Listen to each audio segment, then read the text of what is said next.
That could compound the problem. I'm here right now with Congressman Steve King, Republican Iowa, what he makes of that. Strategic investing is spending, right?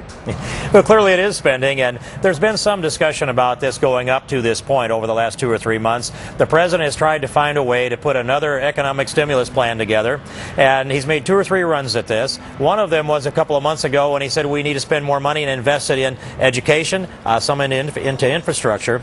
And when I heard the education remark, and we're in a short-term economic situation that we need to have confidence in investors, we need jobs that are stimulated. And when you invest it in education, that is a good investment for the long run, but it doesn't fix our problem today. All right, but I think what he's trying to say is in the middle of this, we can't lose sight of the type of things that longer term will make us better.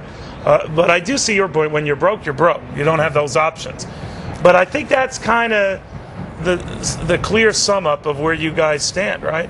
He is still inclined to want to spend more. You guys are still inclined to want to cut more. And here we go. Oh, I have a picture of 2 bulls knocking their heads together on my office wall, Neil. And so that tells you what's going on from that. But I think that the American people were ready for real cuts. And when you see 87 freshman Republican come into this Congress, they wanted to repeal and defund Obamacare. They wanted to cut off funding to Planned Parenthood. Do you think you guys were overreaching the Congressman that in this particular measure, on this particular budget that, as you and I know, wasn't a budget, it was a continuing something from last year that Democrats should have taken care of, that you were piling on, that you were throwing things in there that just distracted from your theme, and that you overplayed your hand? Not at all. I think we should have played our hand harder.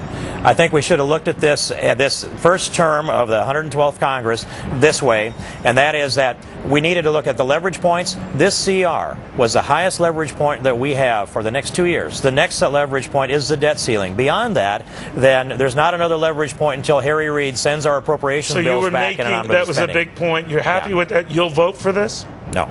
Really? I will vote no, and I'll vote no because... Well, how many will vote no with you? Looks like 28 last night was the number. Whether that number gets larger or smaller, I don't know.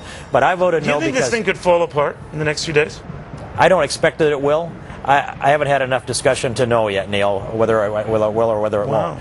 But I'm of this opinion that the maximum leverage point was this: shut off all funding to Obamacare. We've got $23.6 billion automatically appropriated to implement that. And the bitter irony is, if we had faced and had a government shutdown, the lights would have gone off all over this city, but Obamacare would have been implemented anyway, even when the troops might not have been paid. Wow.